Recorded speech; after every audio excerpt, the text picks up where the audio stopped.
Olá, é um prazer estar aqui com vocês. Meu nome é Gleriane Ferreira. Eu tenho um pouquinho mais de 15 anos de experiência com comércio internacional e o nosso bate-papo aqui é para nós falarmos sobre a importância de não ter medo do comércio internacional. Nós vamos entender, e eu acredito muito nisso, que o comércio internacional não é só para grandes empresas. O pequeno empresário também precisa, aos poucos, acreditar no comércio internacional, ele precisa experimentar o comércio internacional. Então é esse o nosso assunto de hoje. Eu sou formada em administração, com pós-graduação em comércio exterior, porque no finalzinho da minha faculdade eu comecei a trabalhar na área. Então, logo em seguida eu fiz uma pós em comércio exterior e uma outra em logística, porque eu entendi que a maior parte dos custos de uma operação internacional são os custos logísticos. E o profissional que conseguir desenvolver uma metodologia, uma rotina de trabalho, onde ele sempre tenha mais de uma opção, onde sempre ele tenha um plano B, por uma situação de emergência, como uma greve, como uma indisponibilidade de algum meio de transporte, mas também por conta de um fluxo aumentado em determinadas épocas do ano. Então é importante desenvolver algumas rotas logísticas, algumas rotas com opções diferentes e, claro, trabalhar para conseguir reduzir os custos logísticos. Bom, e aí, como eu sempre gostei de sala de aula, porque eu acredito que a sala de aula, os congressos, né, tudo que a academia faz tem um valor muito importante, muito diferente do ambiente empresarial, porque no ambiente acadêmico a gente pode errar, a gente pode não saber, a gente pode questionar, a gente pode não entender. Então é um ambiente onde a gente realmente expõe uma determinada fragilidade, incompreensão e sempre sai melhor, né? Sempre sai com um conhecimento acrescentado. Então eu sempre gostei muito da sala de aula, por isso eu segui para o mestrado e para o doutorado. No meu mestrado, por exemplo, eu fui estudar como que o Brasil se transformou num dos grandes players na exportação de carne de frango. Na época era o caso da Sadia e eu fui entender como é que a Sadia conseguiu atender valores religiosos dos muçulmanos, agregar valor nos produtos, porque daí a Sadia passou da exportação de carne de frango para a exportação de refeições, de pratos prontos, com alto valor agregado, porque atende, né, até hoje, aos valores religiosos dos muçulmanos. Então, tudo isso é importante no comércio internacional, a compreensão da técnica, a compreensão dos custos logísticos e das opções de rotas diferentes, mas também é muito importante a compreensão do ser humano, entender valores diferentes, entender que nós precisamos respeitá-los e, na medida do possível, atendê-los, porque afinal de contas o marketing nos ensina isso, né? Que precisamos entender as necessidades e os desejos dos clientes e ser capaz de atender, né? Então precisamos entender e atender. Nada disso é fácil, claro que não, sempre depende de um projeto de trabalho, sempre depende de horas de estudo, de planejamento, mas vale a pena, é aí que está o diferencial da sua empresa. A hora que você consegue colocar o seu produto no comércio internacional, ele se torna mais valioso também no mercado interno. Então aqui já é o nosso primeiro ponto, tá bom? Eu já me apresentei, já falei um pouquinho da minha formação, um pouquinho do que eu faço. Então agora vamos começar com o primeiro ponto: por que exportar? Então vamos lá, a exportação, como eu estava dizendo, é uma possibilidade para que o seu produto se torne mais conhecido também no mercado interno, porque existe essa cultura, né? As empresas que falam, nós exportamos para 5 países, nós exportamos para 20 países. É claro que ela acaba também tendo uma boa imagem no seu mercado interno. Os consumidores nacionais acabam valorizando isso porque é resultado de um processo. A empresa que consegue colocar o seu produto em tantos países, é sinal que é uma empresa que está em linha com o que tem de melhor. Significa, então, o consumidor entende dessa forma, ele lê dessa forma. Poxa, então significa que o produto tem realmente qualidade. Então veja que o investimento que você fizer para o mercado externo também será valioso para o mercado interno. Esse é um ponto importante para a gente conversar. Bom, outra vantagem a gente pode entender que é a deixar de depender de um único mercado. Sim, porque é claro que é sempre um risco você depender de um mercado só. Eu só vendo meu produto no mercado interno, só no Brasil. Então, aí a hora que o Brasil está com uma crise, a hora que o seu segmento passa por uma dificuldade, você não tem um plano B, né? Olha a história do plano B de novo, você não tem uma outra opção. Então é sempre recomendável trabalhar no comércio exterior para reduzir o risco, para mesclar a sua carteira de clientes. Então, quando um determinado mercado está com dificuldade, você acaba compensando com as vendas para outro mercado, e outro, e por assim, e assim vai. Então significa que é importante vender para os Estados Unidos, é importante vender para a Ásia, é importante vender para a Europa, é importante vender no mercado nacional. Se um deles ficar com uma determinada crise, você compensa vendendo para outro. Então, olha aí, a segunda vantagem de trabalhar no comércio internacional é você poder vender para vários países e reduzir o custo, né, de ficar dependente de passar uma crise, vamos dizer assim, para você retomar os seus negócios. Bom, o comércio internacional também é muito valioso no sentido do aprendizado, porque estar no comércio internacional significa entender o que os concorrentes lá de fora estão fazendo. À medida que você olha mais empresas, que você monitora mais concorrentes, é claro que você aprende também. Então a gente acaba dizendo que o produto se torna melhor, porque você tem mais base de comparação e o seu produto constantemente começa a passar por atualizações, por aprimoramentos. Então, isso mesmo vai acontecer com a sua equipe. Uma coisa é você ter uma equipe de vendedores, uma equipe técnica olhando só para o mercado interno. Outra coisa é você começar a ter profissionais dentro do seu dia a dia, do seu negócio, que olham o mercado externo, que estão conectados com outros países. Isso dá um maior aprendizado para a sua empresa também. O clima organizacional, você passa a ter um clima organizacional internacional, entende? Um clima organizacional onde as pessoas não pensam só no Brasil, onde as pessoas também compreendem, monitoram, acompanham o que está acontecendo nos Estados Unidos, o que está acontecendo em outros continentes, porque lá também são os seus mercados. Então veja que a gente tem um processo com vários ganhos quando a gente começa a operar no mercado internacional. Então, quando a gente decide realmente que podemos exportar e queremos investir nisso, você tem que estar atento a todas essas mudanças que vão acontecer. Como eu disse, nenhuma delas é fácil, mas elas precisam estar no seu radar e elas precisam estar de uma maneira, numa agenda positiva, sabe? Numa perspectiva valiosa. É isso mesmo que você quer para o seu negócio, é isso mesmo que você quer para os caminhos da sua empresa. Bom, e comércio internacional é só para as grandes? Não é.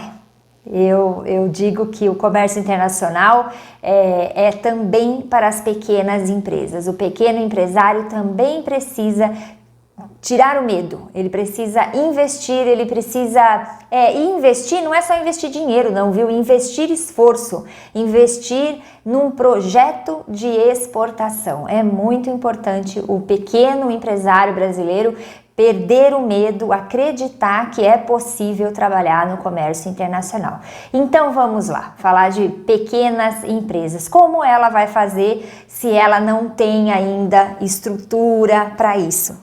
É nessa hora que entra uma teoria que a gente estuda na faculdade, por isso que a academia é importante, né? Estudar é importante porque as teorias resolvem os nossos problemas, né? A gente só precisa saber entendê-las de uma maneira simples, precisa simplificar, mas elas são muito úteis. Então veja só a teoria de Uppsala, é uma teoria que fala exatamente sobre os processos de internacionalização. É uma teoria importante nessa área de internacionalização e ela vai nos dizer o seguinte: não espere que a sua empresa, logo no primeiro momento, passe a operar em outro país fabricando lá. Não é assim, não é preciso que seja assim, não deve ser assim. Então essa teoria nos fala que existe um passo a passo, existe um rito para a internacionalização. Esse rito começa com a exportação. São as chamadas vendas esporádicas. É quando você ainda não tem um mercado consolidado lá fora, você ainda não tem um grande número de clientes, mas você já tem um site em inglês, por exemplo. Você já tem também um funcionário, né, ou você, ou enfim, alguém da sua empresa que atende um telefonema em inglês, que está apto a responder mensagens que eventualmente cheguem pelo site. Eu tô falando isso porque parece simples, mas às vezes a falha acontece nesse momento, sabe? Empresas criam um site em inglês e esquecem que desse lado de cá precisa ter alguém para interagir. Mas enfim, superado isso, então o processo de internacionalização, nesse primeiro tópico da escola de Uppsala, vai falar dessas vendas esporádicas, que é eventualmente quando algum cliente de lá, né, de fora, de algum país estrangeiro, entra em contato com a sua empresa e começa a fazer pequenas compras, pequenos negócios. Então você já está nessa hora na primeira fase de internacionalização. Todos os pequenos empresários, pequenas empresas que falam: eu vendo, mas eu vendo um pouquinho, eu vendo de vez em quando. Então, na verdade, às vezes as pessoas falam assim, até desvalorizando, né, aquela atividade, até falando: não, mas isso não é relevante. É relevante sim, porque é o primeiro passo para a gente conseguir evoluir no processo de internacionalização. É o primeiro nível da escola de Uppsala. Mas aí, se tudo der certo e se você continuar alimentando essas vendas esporádicas que acontecem, se você continuar investindo eventualmente na participação de feiras internacionais, né, ou até mesmo feiras que acontecem aqui no Brasil. Eu moro em São Paulo, para todo mundo que mora em São Paulo sabe que aqui é a cidade do turismo de negócios, né? Nós temos aqui grandes pavilhões de exposição, como o IMB, por exemplo, o Transamérica, onde volta e meia, durante várias vezes no ano, acontecem feiras com a participação de estrangeiros, né? Então cabe a você, empresário, ver qual é dentro do seu segmento, qual é essa agenda de eventos internacionais, seja para você ir para fora, ir para algum país, ou até mesmo você participar aqui mesmo, dentro do seu país, recebendo parceiros estrangeiros que vêm aqui fazer negócios. Então vejam que as oportunidades existem, a gente precisa, cada um dentro do seu segmento, estudar e verificar as possibilidades. Então, como eu estava dizendo, se tudo isso der certo e você continuar investindo nessas vendas esporádicas, você vai acabar migrando para a segunda fase da escola de Uppsala, que é quando a empresa institui representantes, ela institui um corpo de vendas. Eu estou falando representantes, mas isso pode ter também outra denominação, né? O importante é pensar que você está constituindo um corpo de vendas para o mercado estrangeiro. Então você contrata algumas pessoas, e aí é claro que depende de todo um estudo para entender as questões trabalhistas, né, as questões legais de um contrato desse de prestação de serviço, mas isso também não é o fim do mundo, é uma etapa fácil, vamos dizer assim, de você superar. Você vai constituir um corpo de vendas no mercado internacional. Nessa hora, vale até muito a pena, para muitos casos, você trabalhar com uma trading. A trading pode solucionar muito bem isso. Você ter um corpo de vendas especializado em determinado mercado, uma trading que já trabalha com muita frequência com a Europa, que já tem vários clientes, né, vários parceiros nos Estados Unidos e consegue disseminar o produto para vários estados americanos. Tudo isso pode ser muito útil. Então veja, fazendo contato com uma trading aqui no Brasil, ela pode te levar para vários outros países. E aí, nesse momento, a gente está na fase 2 da Escola de Uppsala, que é a constituição de uma força de vendas para conseguir expandir os seus negócios lá fora. Na terceira fase, a gente já começa a pensar numa dinâmica mais acelerada, né? A gente já começa a pensar, ao invés de fazer pequenos embarques específicos, a gente começa a pensar em ter estoque lá fora, por exemplo. Então você começa a trabalhar com a ideia de hub. Você pega um galpão com parcerias e tudo, você constitui uma parceria com um galpão, com um hub, e ele passa a guardar uma parte do seu estoque. Então, ao invés de fazer um embarque por semana, você faz um embarque por mês, numa quantidade maior, claro, e isso vai te ajudar a reduzir os custos logísticos da operação, e você manda a sua mercadoria para um hub e de lá ela vai sendo distribuída para os clientes à medida que as vendas vão acontecendo. Essa é uma estratégia muito interessante também para o pequeno empresário, para a empresa que está evoluindo no comércio internacional. E veja que até aqui a gente não está falando de investimentos, altos investimentos em estrutura lá fora. Não estamos falando, a gente está falando de parceria.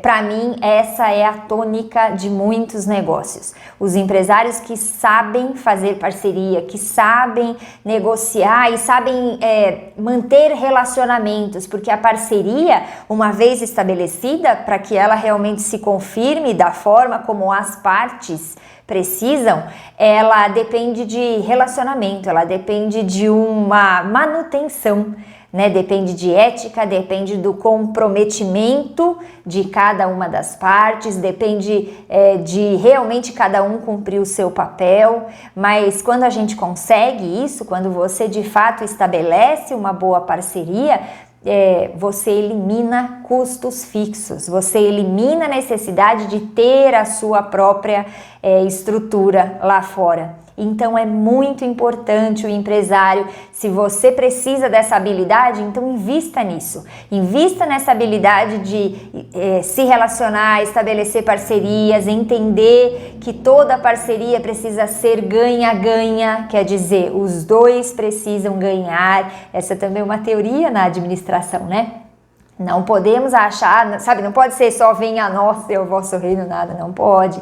Uma parceria precisa ser boa para ambas as partes, precisa ter métricas para o acompanhamento, para a evolução, todas as etapas precisam ser mensuráveis, enfim, tem uma série de cuidados que a gente pode tomar, mas são cuidados de gestão, né? São cuidados que um bom administrador sabe fazer e vai conseguir organizar um bom projeto para que você trabalhe então com os seus parceiros lá fora, operando o seu estoque, né? Nesse exemplo que eu tô falando, você então passa a ter hubs. Hubs é um ponto de concentração, né? Você põe a sua mercadoria naquele determinado ponto de concentração, porque de lá você consegue espalhar para várias cidades naquele raio de atuação.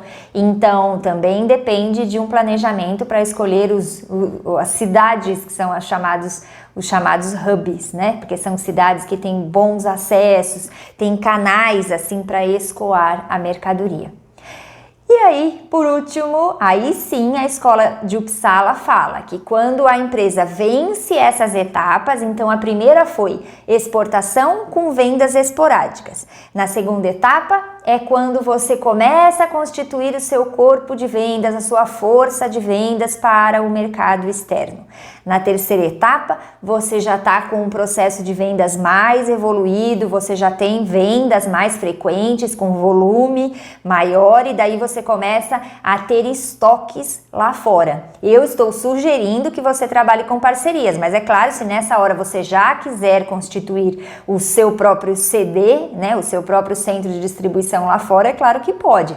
Eu só estou dando uma opção para quem ainda quer reduzir o custo fixo, né? Quer trabalhar de uma maneira ainda mais cautelosa.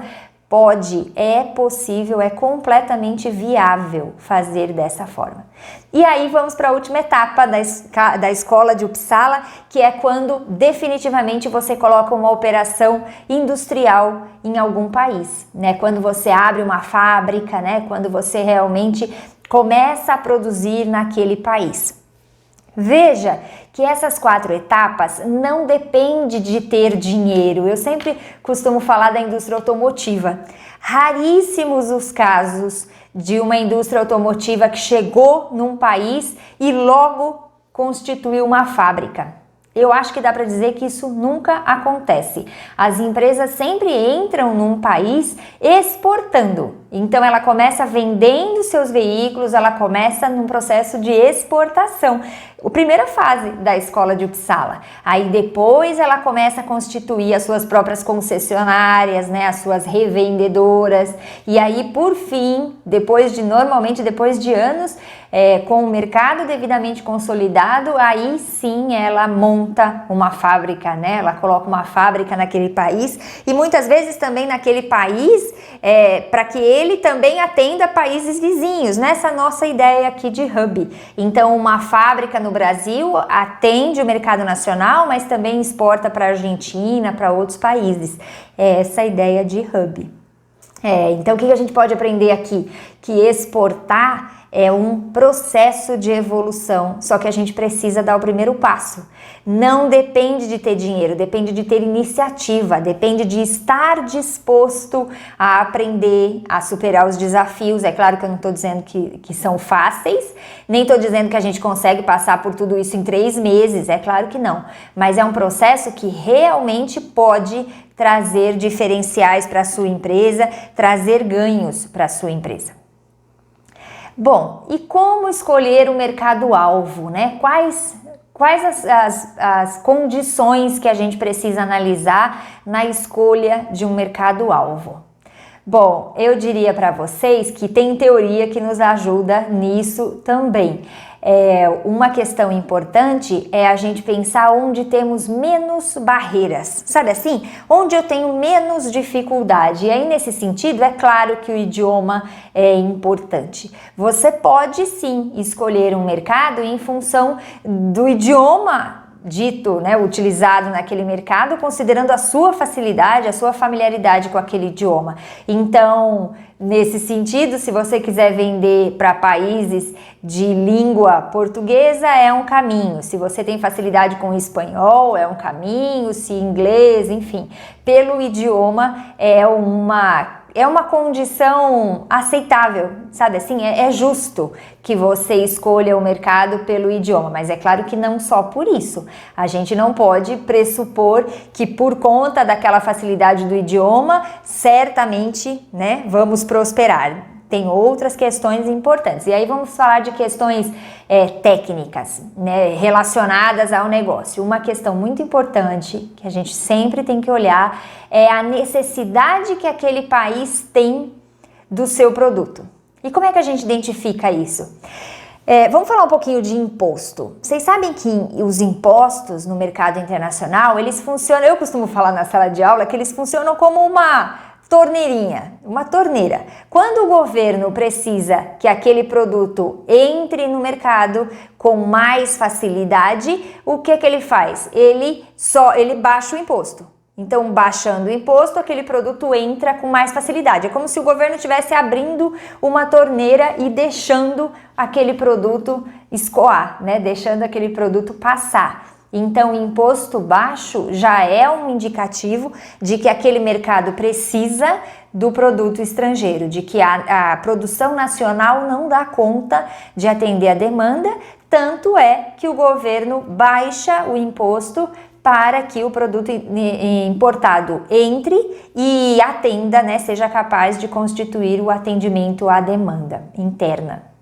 O contrário seria um imposto de importação muito elevado. Aí a mensagem já está clara. O governo está dizendo: eu não quero a entrada de produto estrangeiro. Eu vou fechar a torneira para o mercado internacional. Eu não quero a entrada porque as minhas indústrias nacionais é que dão conta de atender a demanda. Então veja, desde que não haja nenhuma proibição, você até pode tentar vender para esse produto, né? Se o seu produto não estiver proibido, é claro que você pode tentar vender, mas a mensagem com o imposto elevado é de que o governo não precisa muito, não estimula, não incentiva a importação daquele determinado produto. Então é possível que você tenha um pouco mais de dificuldade porque o mercado interno já tem as suas próprias opções, né? Já consegue atender a demanda. Então, o que eu estou dizendo é o seguinte: vamos olhar o idioma? Claro, vamos olhar o idioma, mas também vamos olhar a necessidade que aquele país tem do meu produto. Quanto é importante a entrada de produto estrangeiro naquele país? Bom, questões climáticas também são bem importantes, especialmente quando a gente está falando de algum produto que atua em comunhão com a sazonalidade, né? Produtos que têm um forte apelo sazonal. E aí, nesse sentido, imagine uma fábrica de moda praia. Moda praia, quando no seu país a demanda cai, eventualmente você pode vender para um outro país que está na outra ponta, né, do hemisfério, aonde tem a alternância das estações do ano. E aí significa que a hora que o seu país consome menos, você tem a oportunidade de vender para um país que está em maior consumo daquele produto, seja do item de verão, como eu falei, moda praia, ou um item de inverno, né? Se você produz roupa de inverno, a lógica é a mesma. A hora que o seu país deixa de consumir, outro país passa a consumi-lo com mais necessidade, não é? Então é uma grande oportunidade. Então a gente também pode escolher o mercado-alvo em função das condições climáticas iguais ao seu país, ou nesse meu exemplo, condições climáticas exatamente opostas, para que você consiga ter a sua capacidade produtiva ativa o ano inteiro, sem ociosidade. É uma estratégia muito útil também. Então vejam que escolha de mercado não tem uma única solução. Eu acho que é aí que está a magia do comércio internacional, sabe? Existem várias possibilidades e você que tem que desenvolver a melhor estratégia. Pode parecer que é isso que torna o cenário difícil, mas não, é isso que torna a condição única para o seu negócio. O que serve para o seu negócio não necessariamente serve para o outro empresário, mas todos têm que observar as mesmas condições, quer dizer, a riqueza, né, o valor, a importância das decisões são comuns para todos, mas é claro que cada um tem que analisar o seu próprio contexto, não é? E aí, seguindo então, já que falamos um pouquinho da escolha do mercado-alvo, e eu citei aí algumas mais comuns para a gente pensar, né? A questão do idioma, a questão dos impostos, e os impostos também têm a ver com os acordos internacionais, né? Quando nós falamos do Mercosul, por exemplo, por estarmos dentro do bloco, por estarmos, né, dentro do Mercosul, é claro que nós já temos algumas facilidades de acesso a estes outros países que compõem também o Mercosul. Então, talvez a saída seja essa, né? Buscar os parceiros que já estão conosco dentro desse bloco. É também uma possibilidade. Bom, mas seja lá como for, Uma vez regulamentada, né, uma vez que nós conseguimos de fato instituir aquele negócio, aquele embarque, não deixem de negociar e de pensar com muita estratégia na escolha do Incoterms. E eu vou parar aqui um minutinho para falar de Incoterms, porque eu acho que eles realmente são muito importantes.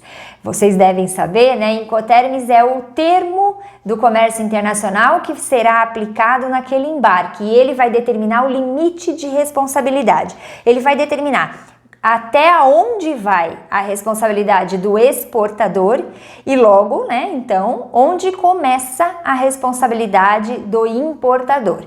Nós temos desde aquele Incoterms mais simples para quem está vendendo, que é aquele Incoterms onde ele deixa a mercadoria dentro da sua própria fábrica, liga para o cliente e fala, olha, a mercadoria está pronta, pode vir buscar.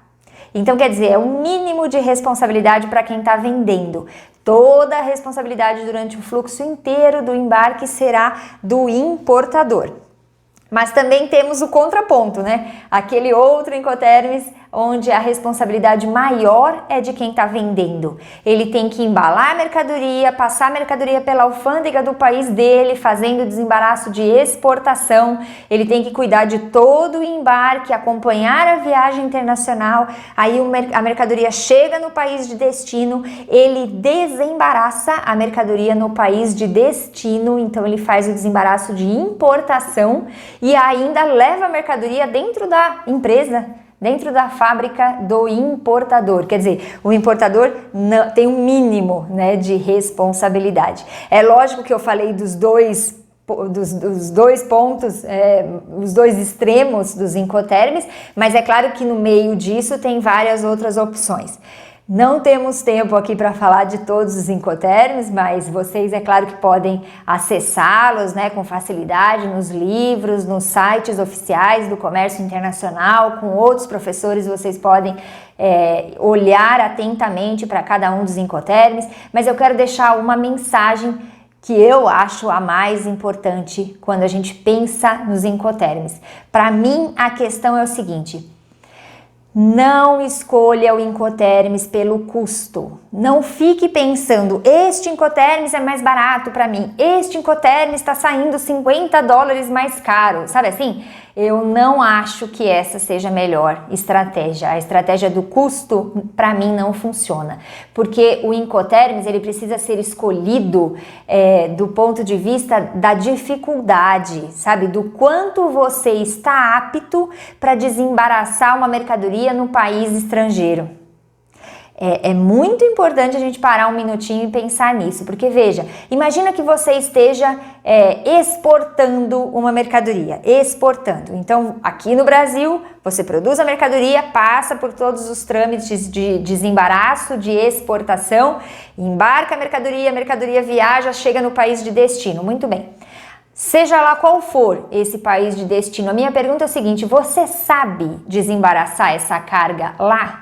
Você sabe? Você tem noção de quais são os órgãos anuentes que precisam olhar aquela mercadoria? Você sabe exatamente quais são os impostos, laudos, documentos, vistorias? Você sabe tudo o que precisa para desembaraçar essa mercadoria naquele país?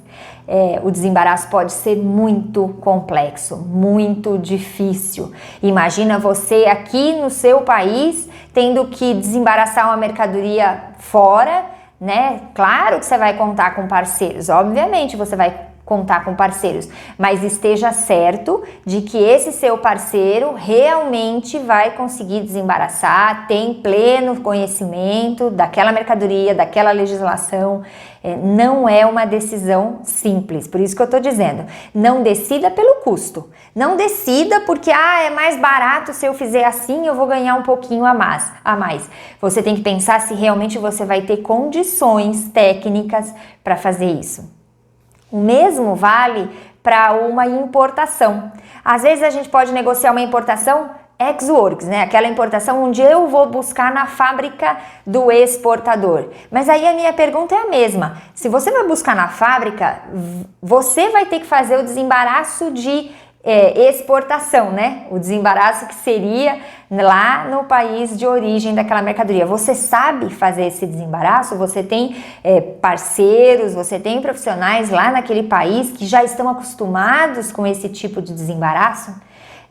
Para mim, essa questão é a mais importante. E olha que eu estou destacando a questão da complexidade da burocracia, né? Eu estou falando das questões de anuência, de recolhimento de impostos, de documentação necessária, mas a gente ainda tem desafios logísticos. Imagina tirar uma carga do norte do Canadá numa época de inverno intenso. Você sabe, você tem parceiros para enfrentar toda aquela neve e todos os riscos que estão embutidos ali naquele transporte? O mesmo vale para uma região de muita chuva, né? Para uma região onde a condição climática não esteja muito favorável. Então, escolher o Incoterms depende da organização de todas essas variáveis. Não olhe só para o custo, olhe também para a expertise que é necessária para fazer aquele desembaraço. Aí sim você vai ter a melhor escolha, aí sim você vai negociar, porque a escolha do Incoterms também é uma pauta da negociação, porque ele impacta diretamente no preço, né? Também não vamos acreditar que tem almoço grátis, não tem almoço grátis.